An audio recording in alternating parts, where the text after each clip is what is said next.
Et on nous dit que finalement, de cette relation avec Shrem Ben Hamor va naître euh, Osnat, qui va devenir la femme de Yosef,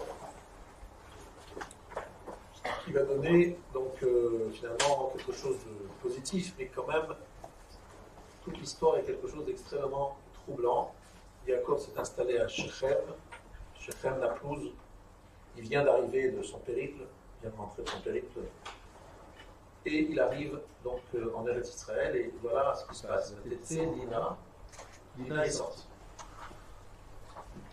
Bat Léa, la fille de Léa, Asher Yalda le Yaakov, qu'elle a enfanté pour Yaakov. Alors,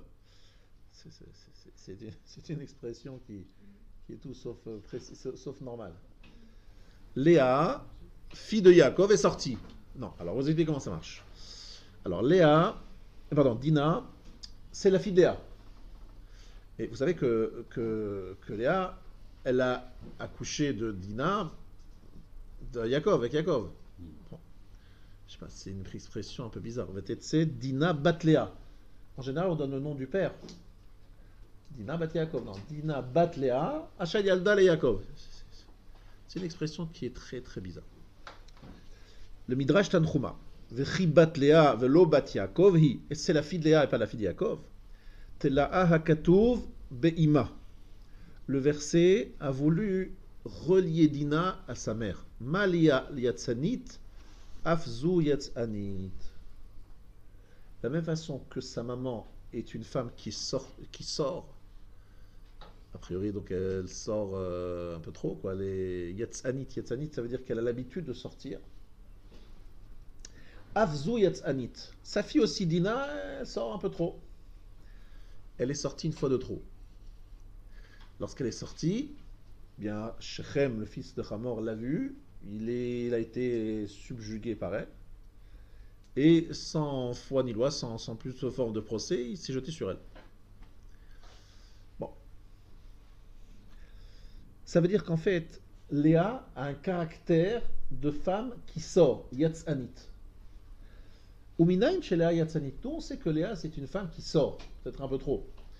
Dirti va tetse Léa likrato, va tomer elai tavo. Et elle lui dit, tu iras vers moi. C'est en fait, Léa sort à la rencontre de Yaakov. À quel moment elle sort à la rencontre de Yaakov, Léa? Bravo. C'est la fameuse histoire des mandragores, des moudaïm. Je rappelle rapidement. Réhouven rentre à la maison avec un bouquet. Rachel veut ce bouquet. Elle sollicite Léa. Et Léa lui dit, tu m'as déjà pris mon mari, tu vas me prendre aussi le bouquet. C'est le bouquet. Et à ce moment-là, réponse de Rachel, elle dit, d'accord, écoute, normalement, cette nuit, Yaakov devait dormir avec moi. Mais en échange du bouquet, je t'offre mon mari une nuit. En fait, littéralement, elle a loué location de Yaakov, merci. Location de son mari Yaakov, et c'est pour ça que l'enfant qui va naître de cette union s'appelle Yissachar. C'est quoi Yissachar? Yesh Sachar. Il y a un salaire. Il a été loué. Il a été acheté. En fait, normalement, c'était la nuit qui appartenait à Rachel, et Rachel a cédé cette nuit pour un bouquet de fleurs à sa sœur. Maintenant, Léa, bizarrement, elle a une attitude qui est a priori pas spécialement tsniout. Tsniout, ça veut dire il manque un peu de pudeur. Regardez ce qu'elle fait. Va tetse Léa likrato. Léa sort à la rencontre de Yaakov. Va tomar elai tavo. Elle lui dit, viens chez moi, tu vas venir vers moi. Enfin, en deux mots, on va avoir une relation ce soir. Un peu like, un peu bizarre. Ça se fait pas. Bon. Alors, Amar Rabbi Levi. Rabbi Levi dit dans Midrash Bereshit Rabbah, Bo Ur'e, viens et regarde. Ma yafa haita suratam shel dudaim, lifnemi she'amar va'aya olam. Combien Hachem il a apprécié cette négociation avec le bouquet. שעל ידי הדודאים אמנו שני שבטים גדולים מישראל. Grâce à ce bouquet de fleurs, sont montées deux tribus d'Israël, deux grandes tribus, Issachar et Zevulun. Alors Issachar et Zevulun, vous savez, ce sont deux tribus qui ont un statut à part dans le peuple juif. Issachar, c'est l'origine de toutes les dayanim. Il n'y a pas de dayan, il n'y a pas de posek, il n'y a pas de décisionnaire dans le peuple juif qui n'est pas pour origine Issachar. Alors même s'il est d'une autre tribu, mais il y a quelque chose dans son sang qui vient de Issachar. Pourquoi? Parce que Issachar s'appelle Chamor Gorem Rovetz Ben Amishpataim. C'est un âne osseux qui est littéralement agenouillé à la croisée des chemins. Alors, explication de Chachamim, gérer les problèmes du peuple juif, c'est pas une mince affaire. Il faut avoir des nerfs solides et savoir porter lourd, c'est-à-dire savoir gérer les problématiques du peuple juif. Il faut vraiment être prêt à porter très lourd. C'est le cas de Issachar qui a décidé de prendre une responsabilité, celle de trancher. Lorsque par exemple vous avez un din Torah, deux arguments, deux personnes qui sont en dispute sur des questions d'argent, ça peut prendre des heures. Alors, tu m'avais dit ça, non, t'as pas vrai, tu m'avais dit autrement, et puis ça, non, mais tu avais dit exactement comme ça. Ça peut prendre des heures, chacun explique son argument, et l'autre dit, mais non, t'as pas compris, on s'est pas compris, tu m'as compris. Bref, qui est celui qui prend sur lui le temps, qui prend surtout les coups aussi, parce qu'il prend des décisions, ça plaît pas toujours à tout le monde. Après, il faut trancher des fois des questions très délicates, de mamzerout. Est-ce que cette femme est autorisée à cet homme? Est-ce que l'enfant est légitime, pas légitime? Bref, c'est des questions extrêmement complexes. Qui prend sur lui la responsabilité? Issachar. Et d'où il vient Issachar? De cette relation, de cette nuit-là, très particulière, qui a été arrachée par Léa à Rachel. Cette nuit où Rachel devait avoir une relation avec son mari Jacob, Léa est venue, elle l'a arrachée, elle a pris. Voilà, j'ai pris grâce à cette négociation. Eh bien, regardez combien Hachem il a apprécié puisqu'il a béni cette relation. Il l'a béni puisqu'il a donné un enfant extraordinaire. Alors, Zevulun est indissociable de Issachar parce que Zevulun, c'est un homme d'affaires. Mais un homme d'affaires très particulier. Il travaille pas pour enrichir les banques, pas pour son porte-monnaie à lui. Il a décidé de s'enrichir uniquement pour partager avec Issachar. Parce que lui, c'est un amoureux de la Torah. Mais il dit, moi je ne peux pas être assis, étudier toute la journée, c'est très compliqué pour moi, je ne peux pas ceci, cela. Qu'est-ce que je fais? Je fais un accord avec Issachar. Toi Issachar, tu étudies, et moi Zevulun, je m'occupe des contingences matérielles. J'apporte le chèque, j'apporte l'enveloppe à la fin du mois. C'est un accord entre les deux, et on considère que Issachar et Zevulun forment une bonne paire de bienfaiteurs pour le peuple juif. Celle de créer des futurs dayanim, juges, décisionnaires qui vont permettre d'organiser la vie juive de la meilleure façon. Ok? Donc ça c'est le résultat de cette relation. Mieux que ça, nos Chachamim nous disent, en prenant cet exemple dans Eruvin, page 100, qu'une femme qui veut avoir une relation avec son mari, qui désire son mari, qui ne le fait pas par forcer, mais qui le fait avec bonne volonté, avec amour, avec joie, dit la Gemara, Aveyalan banim, elle a des enfants, chez Afilu bedoro shel Moshe lo hayu komotav. Elle aura des enfants qui dépasseront dans leur qualité ceux de la génération de Moshe. Donc la Gemara, a priori, apprécie et bénit et dit voilà, c'est une bonne attitude qu'elle a eu Léa, de vouloir absolument aller avec son mari. C'est bien, c'est une bonne chose, c'est une très bonne chose. Alors j'ai ici une question qui est évidente, qui est, je pense, très saillante. D'un côté, je vous dis des textes qui disent oui, bravo Léa, bravo. Et la preuve, c'est que ça a été béni, Issachar Zevulun. D'un autre côté, je vous dis, vous savez, Dina, la fille de Léa, pourquoi c'est la fille de Léa? Parce que Dina, elle est sortie. Pour Dina, elle a été violée. Pourquoi? Parce qu'elle est sortie, elle n'aurait pas dû sortir. Mais vous comprenez pourquoi elle sort? Parce qu'elle a hérité de sa mère. Parce que sa mère, c'est une femme qui sort. Donc on vient d'un côté glorifier l'attitude de Léa, et d'un autre côté, on va nous dire, mais vous savez, c'est pas bien ce qu'elle fait. Alors je comprends plus. C'est bien, c'est pas bien, c'est quoi le. C'est quoi le truc? C'est bien ou c'est pas bien? Ça, c'est la question que je voudrais vous poser. Et la réponse. Je voudrais que vous sachiez quand même que nous ne parlons pas de gens comme nous, avec des bases instincts. Ce sont des personnalités d'un haut niveau. Et je vais vous donner lecture du Sforno. Sforno, un très grand chacham italien. Haya inyana tolada etzel alavot. Écoutez bien ces mots. Hein. Chez les patriarches. Hatolada, c'est-à-dire le fait d'avoir des enfants, d'enfanter, c'était pour eux que Moshaya inyano etzel adam arishon kodem chetam.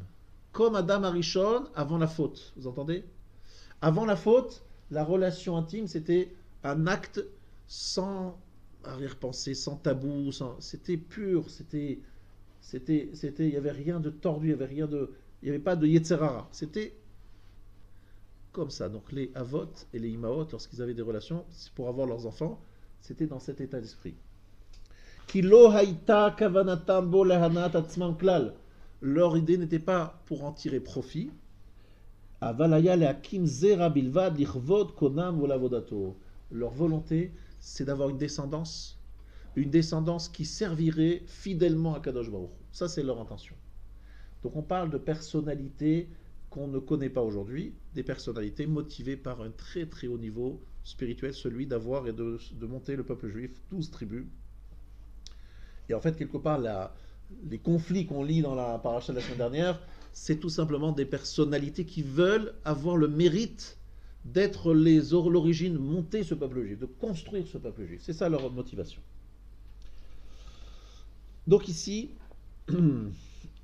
nous allons étudier un sujet qui s'appelle Avera Lishma. Quelque part, l'attitude de cette femme Léa est une attitude un petit peu effrontée, un petit peu qui manque un peu de pudeur, de retenue. Sortir dans les champs à la rencontre de son mari et lui dire et là Itavo, viens, on va avoir une relation ce soir, c'est pas beau, ça se fait un peu de retenue, on va faire les choses tranquillement, gentiment, pudiquement. C'est un peu, c'est une sorte, le fait de sortir à sa rencontre, vous comprenez, c'est le fait de sortir, l'attendre qu'il arrive, il arrive, il va aller chez Rachel naturellement puisque c'était prévu. Rachel lui dit, écoute mon cher mari, on a fait un accord avec Léa, est-ce que tu pourrais pas s'il te plaît changer de tente, aller voir Léa? Pas de problème, ça se fait tout à fait discrètement. Mais lorsque Léa sort à la rencontre de Yaakov, il y a quelque part un manque de retenue, et ce manque de retenue, quelque part, va avoir des conséquences. Deux types de conséquences. Une conséquence positive et une conséquence négative. La conséquence négative, c'est l'apparition de Dina qui sort lorsqu'elle ne doit pas sortir. Ah, tu n'aurais pas dû sortir. Tu es sorti.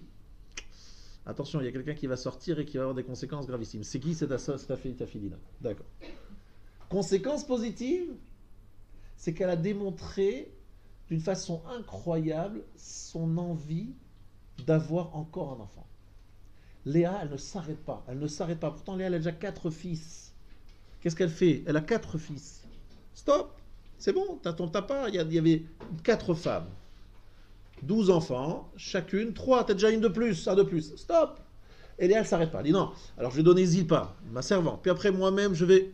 Et on y va, elle en rajoute. Léa, elle montre une envie absolue, une sorte de. Elle en veut. Et là, Rabotai se révèle, elle construit Yissachar. Elle construit Yissachar.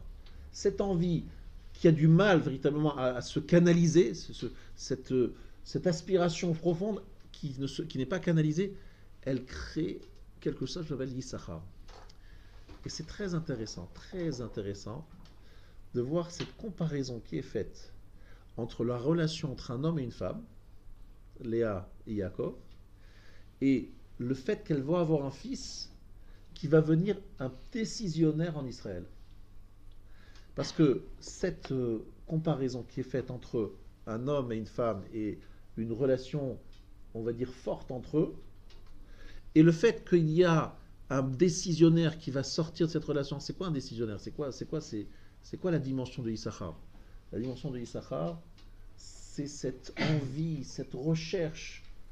Je ne sais pas si vous réalisez, parce que peut-être lorsqu'on n'a pas vécu ça et qu'on ne sait pas de quoi il s'agit, on ne comprend pas véritablement de quoi je parle. Moi, je peux vous donner des situations que j'ai vécues avec des grands décisionnaires. J'ai eu la chance de se rapprocher de Rav Revivo, Zichrono Livracha. On étudiait ensemble, enfin moi j'étudiais comme un élève, quoi, avec lui, et j'ai vu quelque chose qui m'a beaucoup marqué. Une sorte de côté infatigable. Voilà. La personne connaît le sujet a priori de tous les côtés, dans tous les sens, avant de commencer l'étude. Donc déjà, moi, je pars avec un gros problème, parce que je vais étudier avec quelqu'un qui connaît parfaitement un sujet que moi, je ne connais pas. Donc déjà, c'est catastrophique. Mais à part ça, j'ai l'impression d'avoir en face de moi quelqu'un qui a l'impression de n'avoir jamais étudié. Une soif, une avidité, une envie de revoir et de relire et de ressentir un nouveau ressenti, une nouvelle compréhension, peut-être trouver un mot en plus qu'il n'avait pas vraiment compris la première fois, comme si c'était la première fois. C'est quelque chose de très touchant. Et ça ressemble à de l'amour, en fait. Ça ressemble à une passion qu'on n'arrive pas à maîtriser, d'accord ? À juguler. C'est vraiment une passion dévorante. Cet amour du Talmid Chacham à la Torah, comparé à l'amour de cette femme à son mari. Vous voyez ? Comme si la Torah, avec cet homme qui a tant d'envie, tant de recherche. Moi, j'ai une histoire que j'adore raconter. Je l'ai déjà racontée, mais c'est pas grave, je la raconte en bref. Pardonnez-moi. Il y a une fois un monsieur qui cherchait à marier sa fille. Bon, il est allé voir dans la yeshiva, voir le Rosh Yeshiva. Il dit, Rosh Yeshiva, je veux marier ma fille. Dites-moi les meilleurs élèves de la yeshiva. Voilà, faites-moi le tour. Je veux visiter la yeshiva. Visiter la yeshiva, c'est visiter les meilleurs élèves. D'accord. Alors, celui-là que vous voyez là-bas, au fond en droite, c'est le plus intelligent. Celui que vous voyez à fond à gauche, c'est celui qui a la meilleure mémoire. Celui que vous voyez devant, c'est celui qui a l'esprit d'analyse le plus futé, le plus affiné. Celui-là à gauche, il fait le tour de toute la yeshiva. À chaque fois, chacun, celui-là il connaît ci, celui-là il connaît ça, celui-là il est comme ci, celui-là il est comme ça. Il dit, bon, Rav, écoutez, moi j'ai une fille, je ne vais pas la marier avec 4 personnes, 5 personnes, 10 personnes. Donnez-moi the best, le meilleur des meilleurs. Il dit, bon, d'accord. Il lui montre quelqu'un, il dit, voilà, c'est celui-là le meilleur. Il dit, mais c'est ni celui qui a la meilleure intelligence, ni celui qui est le plus analyse. Hein. Tous ceux que vous avez cités, c'est encore un autre. Qu'est-ce qu'il a de spécial, celui-là? C'est pas le plus intelligent, c'est pas le... Il me dit, voilà, celui-là, c'est celui qui en veut le plus. C'est celui qui lâche pas. C'est celui qui va jamais lâcher, qui va aller jusqu'au bout, qui va revoir encore. Il est jamais rassasié, jamais rassasié. Celui-là, c'est le meilleur. C'est pas le plus intelligent. C'est pas celui qui a la meilleure mémoire. C'est celui qui a la meilleure analyse. Mais c'est celui qui ne lâche pas. Qui c'est celui-là? Israël Yaakov Kanievski, le père de Raphaël Kanievski, appelé aussi Stapler, qui est devenu le Gadol Hador. Ni le plus intelligent, ni celui qui a le plus d'analyse, ni celui qui... Non, c'était celui qui en voulait le plus, qui lâchait pas. Pour donner juste un peu une image, 36 heures d'affilée d'études, et après il dormait 12 heures. 36 heures d'affilée d'études, après il dormait 12 heures. C'est des choses qui sont difficiles à croire. Ceux qui ont connu un peu, je les connais un petit peu, c'est impressionnant de voir, c'est un monument d'amour de Torah. Et lorsque je vois Yissachar, donc cet homme qui a laissé un fils en plus, Raphaël Kanievski, que tout le monde connaît, son père, c'était encore une autre dimension. Celui qui comprend ça, il a compris quelque chose. Léa est sortie, elle a montré un amour un petit peu débordant qui dépassait certaines limites, et en même temps, en montrant cela, elle a eu le mérite d'avoir des enfants qui ont la même attitude que ce rabbin, c'est-à-dire cet amour débordant pour la Torah, qui en fait les décisionnaires de l'époque. Parce que pour faire prendre des décisions, il faut aimer la Torah, il faut être capable de revoir, être sûr de ne pas se tromper, être sûr qu'on a bien compris, qu'on compare bien les choses qui sont comparables, de bien analyser les choses. Ça, c'est Yissachar, fils de Léa. Alors, je ne comprends plus. Alors, j'ai un problème.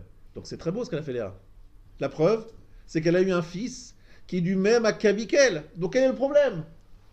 Où est le défaut? Puisqu'on dit qu'en fait, cet amour débordant pour son mari, cette envie spéciale de vouloir créer ce peuple juif, qu'elle ne maîtrise plus, ça déborde.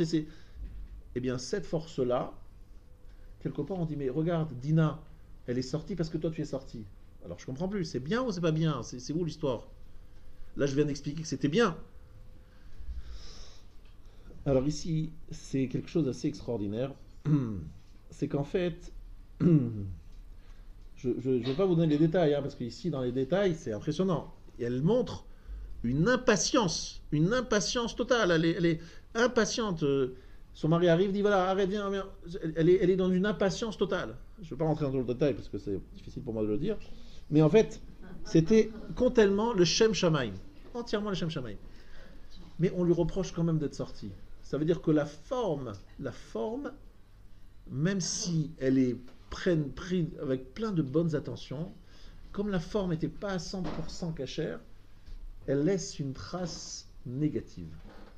Donc la forme, elle n'était pas à 100% cachère, elle laisse une trace négative. De là, nos rachamim apprennent que faire ce qu'on appelle une avera, c'est-à-dire une transgression sur les lois de la pudeur, même si c'est motivé par les plus belles et les plus grandes idées, il faut se rendre compte qu'on est sur une corde raide et que très rapidement on peut tomber. Il y en a 2 femmes qui ont maîtrisé ça de la façon la plus parfaite qui soit. Elle s'appelle Esther et elle s'appelle Yael. Les grandes maîtresses et les grands professeurs de ce qu'on appelle Avera Lishma, une transgression pour le nom de Dieu. Qu'est-ce qu'on appelle une transgression pour le nom de Dieu? Léa qui sort de limite, voilà, elle va un peu trop, elle y va un peu trop fort. Il y a Yael. Yael, elle voit Sisra arriver, Sisra le général qui revient de la guerre. Elle lui dit, Monsieur Sisra, rentrez chez moi. Ça se fait, une femme seule demande à un général fourbu, fatigué, de rentrer chez elle. Ça se fait pas, il n'y a pas son mari, cet homme qui rentre dans la tente, machin.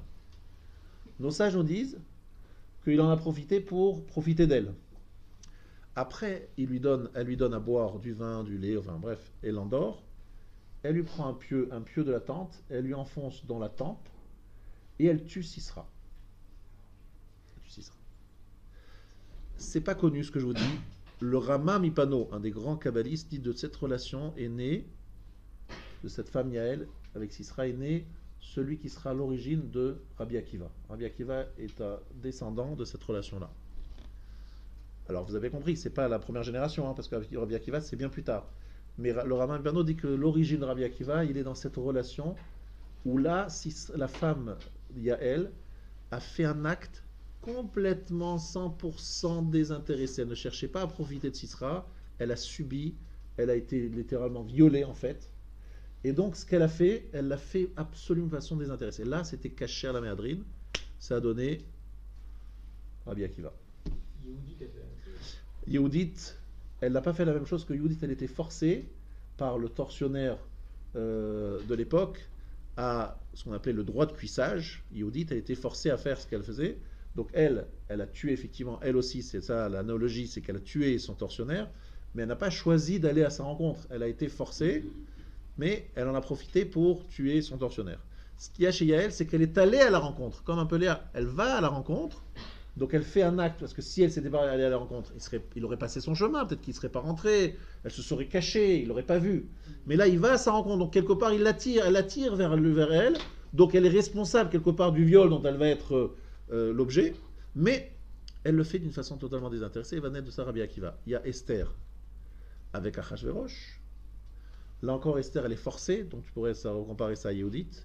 Sauf que Esther, une fois elle y va de son propre chef, c'est pour demander l'invitation, pour inviter Haman et Achashverosh à ce fameux mishté, ce repas.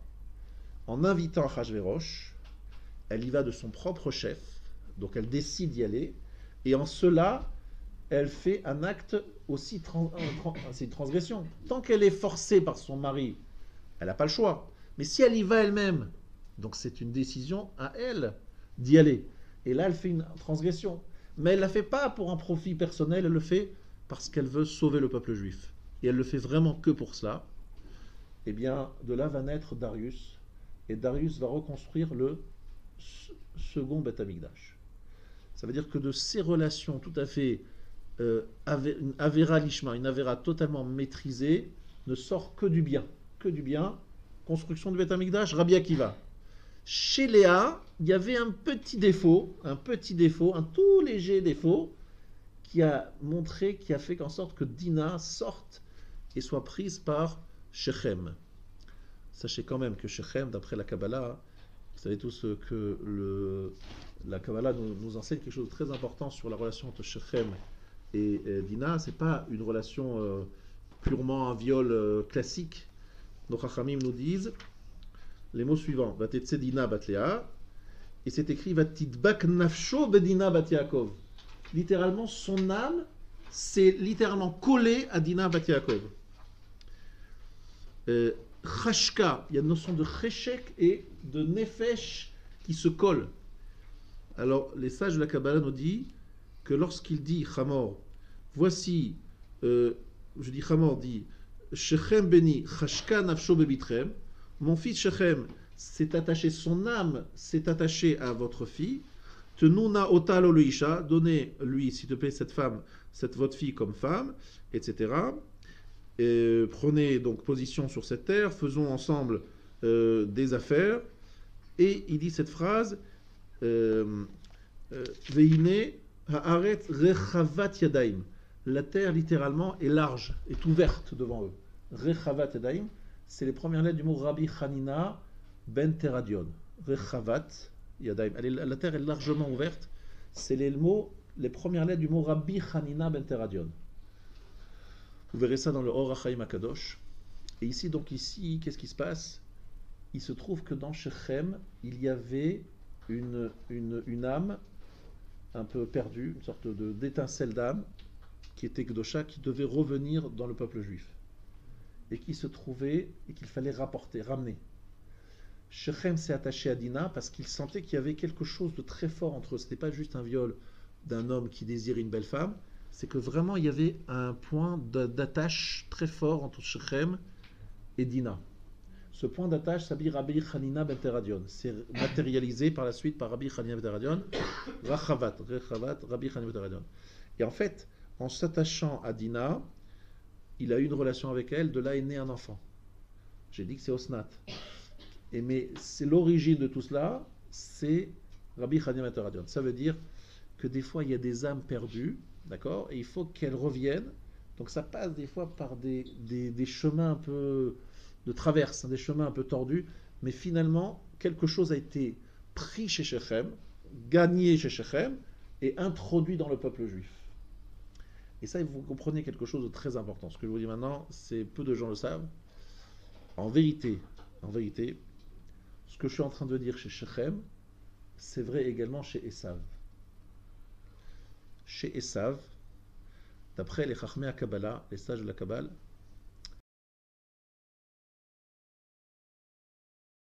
mes examens Shabbat, je ne sais pas si j'aurai un zéro, c'est peut-être 10, je vais rater mon... Je prends sur moi que si tu le fais, le Shem Shamaim, pour Mekadeh Shem Shamaim, pour dire voilà, je veux faire ça parce que je ne veux pas faire de Chilul Hashem, je ne veux pas montrer effectivement qu'on est des menteurs, eh bien je prends sur moi, tu vas avoir ton examen à la fin, tu sauras aucun souci. Tu dis voilà, le Rav il a pris sur lui, heureusement moi j'ai des épaules un peu étroites, il a pris sur lui, c'est en direct au téléphone, je respirais bien, j'étais content. Et après, 2 ans plus tard, elle est venue me dire Rav, j'ai reçu tous les examens, j'ai pas sorti le truc et tout s'est bien passé. Et aujourd'hui, elle peut exercer son métier. Et de là, j'ai retiré une chose, je me dis pourquoi Hachem nous met dans des situations aussi complexes, où véritablement, vraiment, c'est des guerres, c'est des doutes, vraiment, c'est pas facile ces situations-là. Il y en a toutes sortes, mais elles sont. Je me dis, regardez, ces combats-là, c'est quoi le but? Pourquoi on nous met là-dedans? Pourquoi Hachem nous met là-dedans? On nous fait des situations insupportables, incroyables. Et en vérité, la réponse elle se trouve dans ce Ramchal, tel que le Siftei Chaim a expliqué. Hachem, il voulait que cette fille-là, qui a fait ce choix-là, elle a fait un choix extraordinaire. Elle a dit, je mets en priorité la sanctification du nom divin au diktat d'Esav qui m'impose de venir le Shabbat.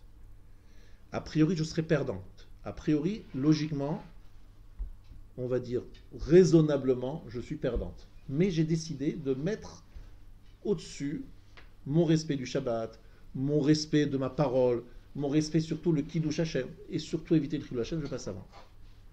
Vous ne savez pas à quel point, dans le Shabbat Shamaim, je me suis dit, Hashem, j'ai dit, qu'est-ce que je suis fier de ce peuple qui est prêt, dans cette obscurité, dans ces épreuves d'incroyable, de dire et de prendre des décisions aussi courageuses. Je suis fier de ce peuple. Et à ce moment-là, qu'est-ce qu'on fait? On enlève un gros morceau de la faute d'Adam Arishon. Pourquoi? Parce que dans une situation si complexe, on a su faire le choix. Et ce choix-là, il a une valeur immense. Immense. Mais ne croyez pas que c'est juste un cas de truc. Chaque fois que vous allez dans un bureau et qu'il y a différentes options dans votre façon d'être dans le bureau, je ne veux pas rentrer dans les détails, vous êtes dans des situations de ce style. Et donc vous êtes en train de chercher l'étincelle de vérité. Pourquoi cette étincelle elle ne vient que parce qu'il y a une obscurité? Parce que vous allez pouvoir dévoiler ça que parce que vous êtes dans l'épreuve. Si vous n'étiez pas dans l'épreuve, vous n'aurez jamais révélé votre conviction, votre force, ce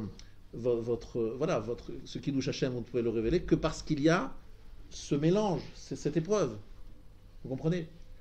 Et en cela, je veux dire que là, on est en train de faire un Kiddush Hashem incroyable. Ceux qui font les bons choix font un Kiddush Hashem incroyable. Mais plus que ça, je dis, ils font exactement ce pour quoi on a été créé. Et vous savez qui est celui qui m'a appris ça? C'est Yaakov Avinu, qui avec Esav, il fait pas. Moi, si j'avais dû écrire, si je devais réécrire l'histoire de Yaakov, j'aurais dit écoutez, moi j'ai reçu une promesse d'Akadosh Baruch Hu que je reviendrai en paix. Donc Esav, j'en ai mais rien à faire. Rien à faire. Je ne sais même pas s'il existe. Ah, il paraît qu'il arrive avec 400 personnes. Écoutez, ils ont qu'à venir. Moi, j'ai Dieu avec moi.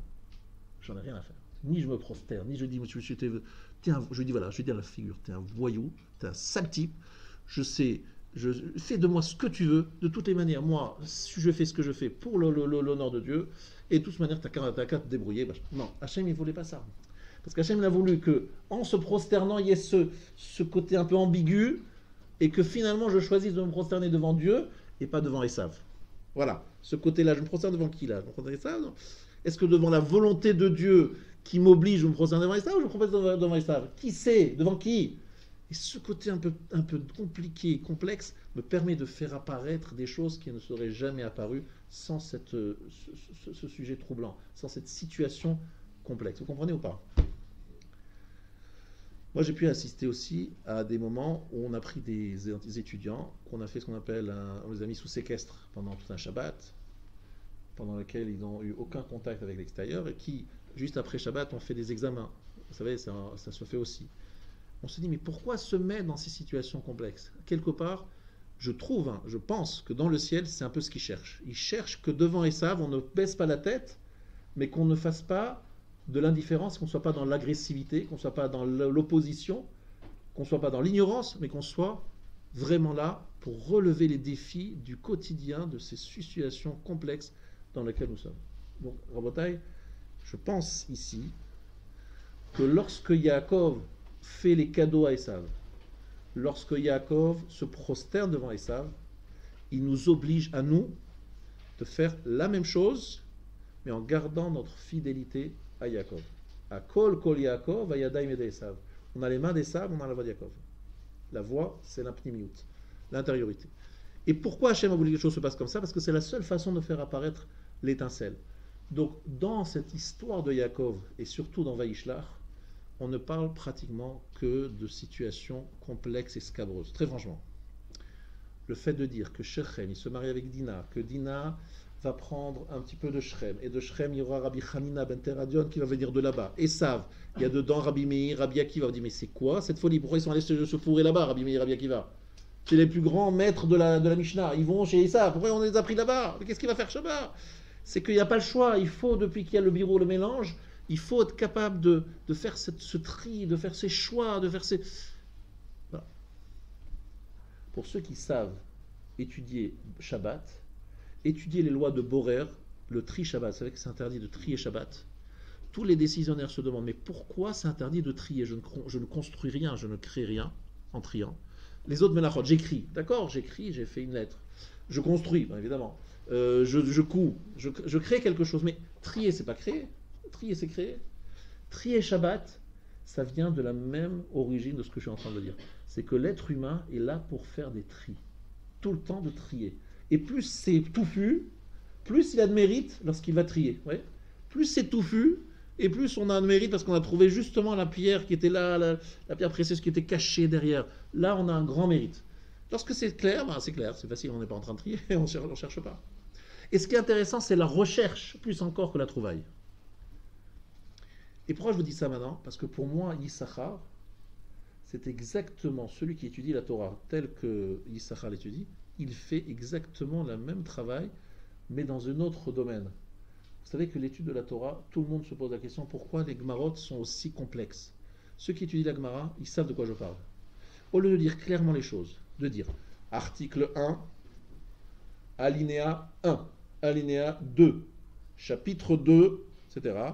Halacha, mutar, assour, vous avez un truc qui a l'air complètement incroyable.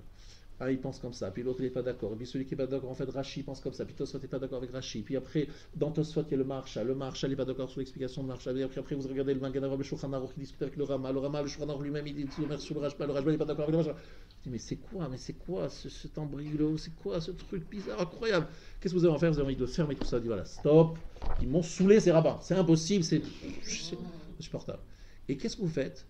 Lentement, vous devez, comme s'il y avait une grande pelote, et vous prenez chaque fil, vous devez le tirer chaque fil, jusqu'à faire quelque chose de clair, de limpide, mais c'est du boulot. C'est un vrai travail de titan. Dans beaucoup de sugya, de sujets, c'est complexe, très complexe, ça prend beaucoup de temps.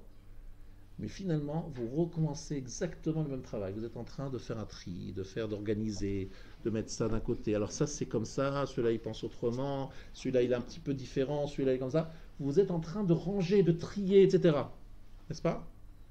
Le grand Talmid Racham de la génération, il s'appelait Rav Eliashiv, il avait dans sa tête, vous posez une question sur Even Haezer, Choshen Mishpat, ici, à droite, à gauche, tout de suite la réponse, tac, tac, tac, tac, tac. Celui qui assistait à ça, il avait du mal à prendre sa respiration. Il y avait 20 questions complexes, tac, tac, tout de suite la réponse à la seconde. Pourquoi? Tout était rangé, trié à sa place. Donc dès qu'il y avait besoin de quelque chose, c'est comme nous dans la maison, vous voyez? Vous rentrez à la maison, il y a des gens qui ne sont pas très organisés, ils cherchent un papier. Oh là là, alors le papier se trouve sous une pile d'autres papiers qui en fait eux-mêmes se trouvent cachés sous le lit, non pas sous le lit, non, sous le machin, sous autre chose, machin. Il est là en train de dire ouf. Il y a des gens très organisés. Alors attention, les papiers de la banque sont à cet endroit, les papiers de l'assurance sont à cet endroit, etc. Ils font ce qu'on appelle le tri, n'est-ce pas? Vous connaissez ça? Je ne sais pas, ça arrive dans certaines maisons. Là, tout est clair, limpide. C'est quoi? C'est un travail énorme de tri.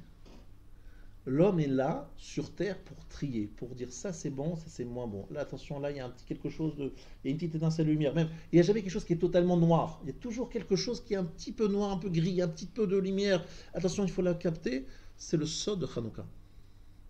Maintenant, écoutez-moi bien. Un truc incroyable. Les gens ne passent à côté sans comprendre. À quel moment Yaakov est accédé à son summum? Le summum de la vie de Yaakov, c'est quel moment?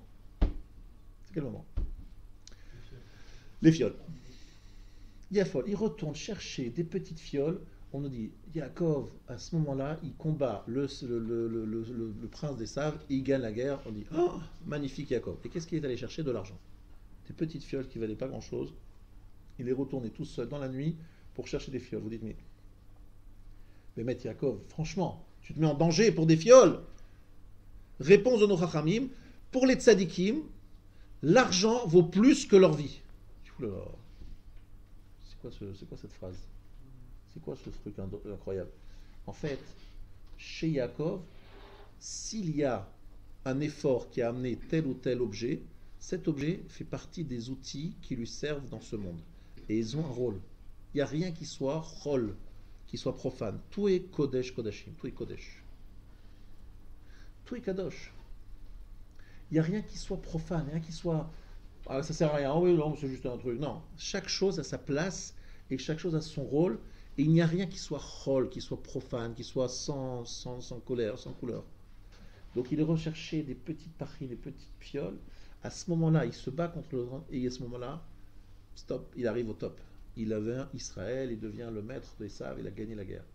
C'est-à-dire la capacité d'aller chercher dans l'obscurité des petites fioles nos Chachamim nous disent qu'il y avait dedans de l'huile, que cette huile a été descendue du ciel au moment où il a oint la première pierre sur le mont Moria, parce qu'il y a prié, et que cette fiole et cette petite huile qui s'y trouve symbolisent la pureté potentielle de tout le clan Israël qui se trouve dans ces petites fioles et qu'il faut savoir simplement capter pour pouvoir faire allumer les lumières grâce à cette énergie potentielle. Voilà ce que c'est les fioles. Donc Rabotai, si je me résume jusqu'à présent, avant d'arriver à la conclusion, je suis en train de vous enseigner quelque chose qu'il faut bien comprendre. Dans l'attitude de Léa, qui va chercher son mari, j'ai demandé, c'est quoi cette attitude? C'est bien ou c'est pas bien? En vérité, c'est une femme qui en veut beaucoup. C'est une femme qui lâche rien. Moi, je suis très sensible à ce que Léa est arrivée à faire. Elle était promise à Esav. Promise à Esav. Elle a tellement pleuré qu'elle a perdu ses cils et ses sourcils. Enfin, c'est surtout ses cils. Elle a tellement pleuré que c'était ses cils, qu'elle a perdu ses cils. Et qu'est-ce qui se passe? Elle était moche. C'est pas beau une femme sans cils. Bon, à l'époque, ça faisait pas de faire les implants. Bon, ils n'ont pas fait d'implants. Donc, elle était très moche. Et lorsqu'il voit ça, il dit, ouh là là, c'est quoi cette femme très belle, machin. En fait, cette femme, avec sa prière, elle est partie de l'escarcelle d'Esav. Elle a changé sa vie. Elle était destinée à Esav. Elle est devenue la femme de Yaakov. Vous vous rendez compte? Elle n'a pas changé de petits détails dans la vie. Elle a changé de vie. Elle est devenue de Esav. Elle est allée chez Yaakov. Ni plus ni moins. Par ses prières. Cette femme, elle n'a pas léché le truc. Elle est devenue la mère de Yissachar et Zevulun. C'est pas par hasard.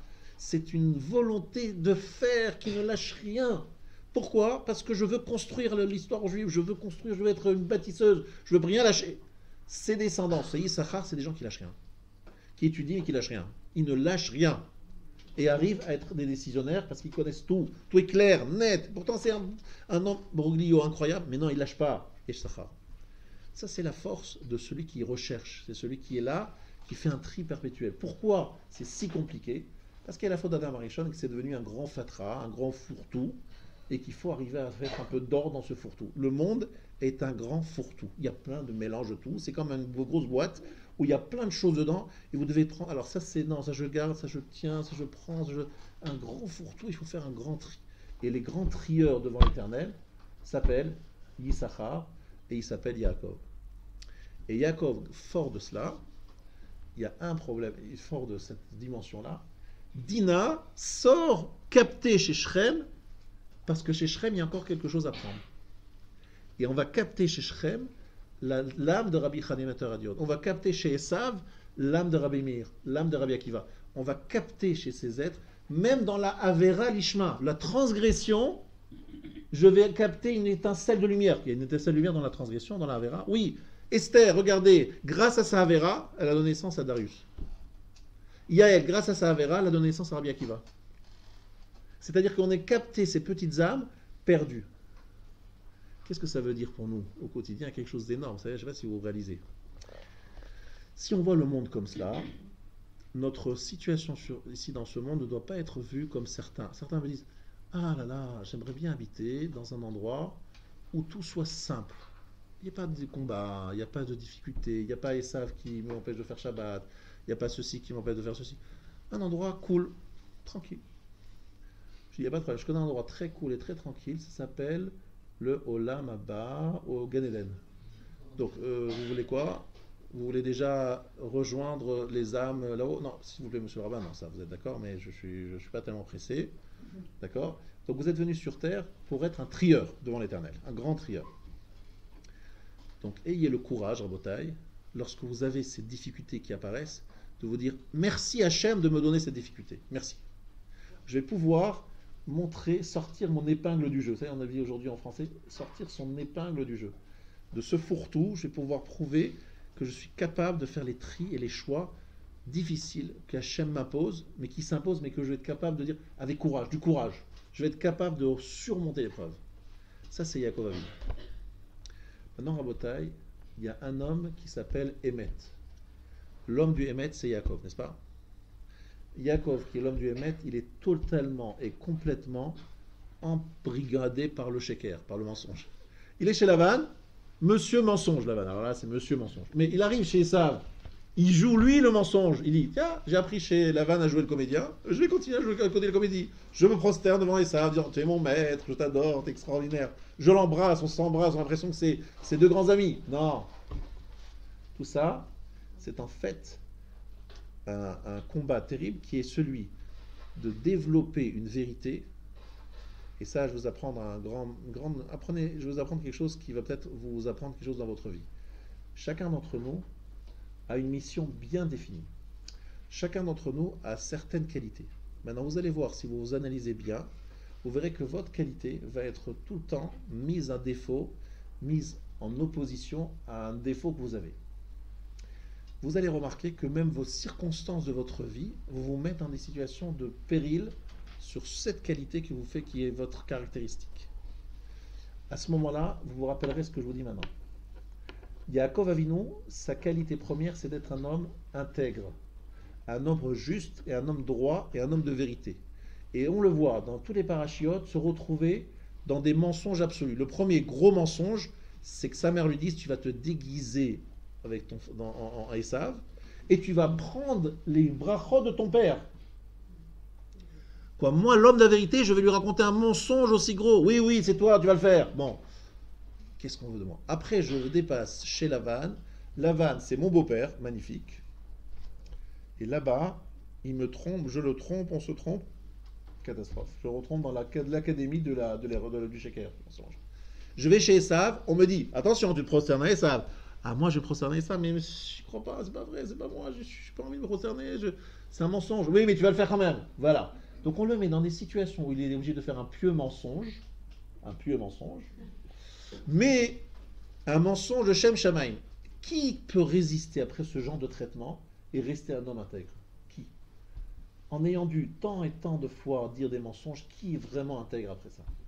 Eh bien, celui qui arrive à rester intègre, malgré toutes ces épreuves sur l'intégrité, c'est qu'il est vraiment intègre. C'est la grandeur. Et pour pousser quelqu'un jusqu'à ses retranchements, jusqu'à son niveau le plus élevé de vérité, il a fallu le faire passer par des épreuves énormes de mensonges. Et en vérité, en restant l'homme du Hémet, il a développé au maximum ses potentialités de vérité. Incroyable. Si vous êtes obligé de dire un mensonge, parce que vous avez l'obligation de le faire, mais vous continuez être un homme intègre, vous ne le faites le mensonge que parce qu'il n'y a pas le choix et qu'il faut les faire, dans ce cas-là, vous restez intègre. Lorsque là, vous développez au maximum votre capacité d'intégrité. Vous comprenez ou pas? Ça, il faut bien le comprendre. Chacun d'entre nous. Esther, quelle était sa méda, sa trait de caractère Esther? La tsniout, la pudeur. Alors là, franchement, elle se retrouve dans les bras de l'homme le plus impudique, dans la cour la plus impudique du monde, dans la cour dans laquelle on accepte que le roi y choisisse sa femme en faisant des essais chaque nuit avec une autre femme. Vous trouvez ça normal? Et c'est comme ça, tout le monde trouve ça normal. C'est un endroit où on demande à Vashti de venir toute nue pour apparaître devant les notables. Vous trouvez ça normal? C'est le lieu de la débauche absolue. Et dans cet endroit-là, Esther, elle arrive, elle se met dans les bras de l'homme le plus impudique, et c'est la femme la plus tsnoua qui soit, la plus pudique qui soit. Mais comment elle est restée pudique? Comment elle a réussi? Hachem l'a mis, elle l'a amené dans des retranchements incroyables. Elle l'a poussé dans ses retranchements, elle a dû dévoiler toutes ses potentialités, toutes ses forces. Et elle est restée pudique en vivant dans l'impudeur. Incroyable. Tous les grands personnages de l'histoire, vous avez Abraham, prenons Abraham. Générosité, n'est-ce pas Abraham? Qu'est-ce qui se retrouve? Il chasse Agar, il chasse Ishmaël, il veut tuer son fils Yitzhak, il va tuer les 4 rois, et on y va, et c'est parti. Et tout le monde dit, Abraham, grande générosité, Abraham, oh là là. Et qu'est-ce qu'on le force à faire? Que des choses contraires à sa nature. C'est pas possible. Vous comprenez? Si on prend chaque grand personnage de l'histoire juive, vous les verrez ayant une qualité, être mis à l'épreuve justement dans cette qualité. Pourquoi? Birour! Tu dois être un trieur, tu dois faire le tri. Je dis un mensonge, mais c'est que parce qu'il faut le dire, parce que la Torah me dit de le dire. Si la Torah me dit de ne pas le dire, je ne dis pas. Si la Torah me dit de le dire, je dis. Mais je suis quand même un homme intègre, je ne suis pas un homme fourbe. Et c'est là que se fait véritablement le dévoilement de toutes les étincelles de vérité. Voilà, Rabotai, ce que j'ai voulu partager avec vous ce soir. Léa, elle est allée chercher son mari. C'est vrai, c'est pas beau, c'est pas pudique. Elle a construit quelque chose. Elle a construit quelque chose d'énorme. La volonté de construire, la volonté de s'attacher sans limite à la Torah, et à la vérité. Ça, c'est la force de Léa. Elle va pouvoir se marier avec Yaakov grâce à ça. Voilà, Rabotai, ce que veut dire Yaakov, Ochez Ba'akev Esav. Que Yaakov saisissait le talon d'Esav. Esav, il faut le talonner. Dans quel sens? C'est que Esav, quelque part, pour qu'on devienne des vrais Yaakov, des vraies personnalités, nous sommes toujours en train de saisir le talon d'Esav. Aujourd'hui, c'est tellement vrai. Vous êtes en Eretz Israël, vous dites, ça y est, on est sorti du galout, fini, le galout c'est terminé, Israël, c'est bon, on est bon. Qu'est-ce que fait Netanyahou? Allô Trump, s'il vous plaît, dites-moi, est-ce que je peux... Non, excusez-moi, pardon. On est dépendant des États-Unis, dépendant de l'Europe, dépendant de ceci, dépendant de cela. On peut faire ce qu'on veut? Non. Encore une fois, la maîtrise Akev Esav. Mais qu'est-ce que ça veut dire saisir le talon d'Esav? Saisir le talon d'Esav, c'est comprendre que dans la vie, Esav, si on veut véritablement s'en débarrasser, entre guillemets, prendre le dessus, il n'y a qu'un moyen. C'est pas de l'ignorer, c'est pas de lui faire la tête, c'est pas de l'attaquer, c'est pas de l'agresser, c'est de comprendre que nous, Yaakov, il faut qu'on saisisse son talon. C'est-à-dire qu'on comprenne que notre réussite à nous, c'est notre capacité de passer de Yaakov à Israël. Yaakov va Yaakveni, il m'a trompé. Israël, c'est Yachar. Qui a donné ce nom de Israël? Le prince d'Esav. Pourquoi il a donné ce nom? Parce que Yaakov, il a dit à Esav, s'il te plaît Esav, reconnais mon droit aux bénédictions. Et Esav dit, d'accord, je reconnais. Alors, comment je vais m'appeler maintenant? Tu t'appelleras Yachar Israël. Comment tu t'appelais? Yaakveni. Tu es un trompeur. Ça veut dire que Esav va nous donner le diplôme de la vérité, de Yachar, de la Yachrout, de la droiture. Mais quand est-ce qu'il va donner ce diplôme? Lorsqu'on aura pris le dessus d'Esav. Mais comment on va prendre le dessus d'Esav? Vaillez avec Ishimo. Lorsqu'on aura enlacé Esav, ce sera un combat corps à corps, mais c'est quand même, on est tous les deux ensemble, on travaille ensemble, et celui qui arrivera à sortir à la fin, c'est Yaakov, mais boiteux. Pourquoi boiteux? Parce qu'on a laissé des plumes dans notre histoire, beaucoup de plumes, beaucoup de morts, beaucoup de souffrances, beaucoup d'erreurs. On est, on va dire, boiteux, mais on est vivant, et finalement, il y a la luxation de sa hanche va être guérie par le soleil. La fin des temps est proche. C'est celle où vraiment Esav dira finalement Yaakov, tu as été bon. Bravo, les brachot, tu les méritais, etc. Et je peux vous dire que lorsqu'à la fac, j'entends des gens dire cet étudiant, je l'admire beaucoup parce qu'il est juif. Il est totalement conscient de son judaïsme. C'est pas facile pour lui de passer les examens parce qu'il y a des problèmes de Shabbat, Shavuot, etc. Mais finalement, j'admire celui qui est droit, celui qui ne dit pas de mensonge, celui qui est là, qui assume son état, sa position. Il est Yaakov. Esav veut reconnaître la droiture de Yaakov. Il est prêt à le reconnaître. C'est ça qu'il faut comprendre. Il est prêt à la reconnaître, mais il faut qu'on nous soit au niveau d'avoir son admiration. Et pour avoir son admiration, il faut qu'on reste Yaakov avec la kol Yaakov, la voix de Yaakov. Ne pas prendre sa voix, ne pas essayer de le mimer, de devenir comme lui, de le singer. Gardons notre kol Yaakov, et à ce moment-là, Yadaim Yed Esav. Les mains d'Esav feront que Esav sera fier quelque part d'avoir laissé les brachot à Yaakov en disant tu les mérites bien Yaakov, parce que tu as gardé ta nature, tu es resté Yaakov, tout en devant t'adapter à un monde différent. Voilà Rabotai, ce que j'ai voulu partager avec vous. Et je voulais vous donner un grand chizouk ce soir, que lorsque vous avez des fois des difficultés du quotidien, je pense, tous ici, on a des difficultés, que ce soit de rentrer dans des immeubles, que ce soit dans les affaires, que ce soit dans les études, que ce soit dans les choix que font les enfants, sachant que nous sommes en train de faire le birour, le tri, qui est au cœur de la raison pour laquelle nous sommes sur Terre, au cœur de notre présence sur Terre. C'est le tikkun hara, et le tikkun hara se fait justement dans ce tri permanent. Voilà, très bonne soirée.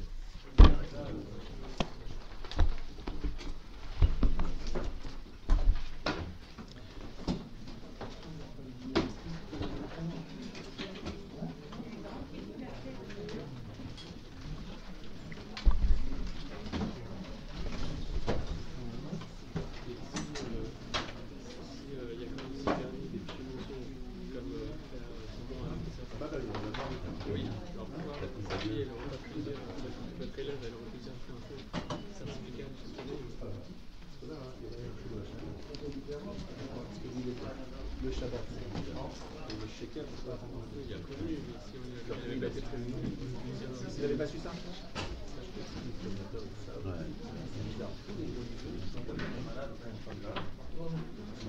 Hein?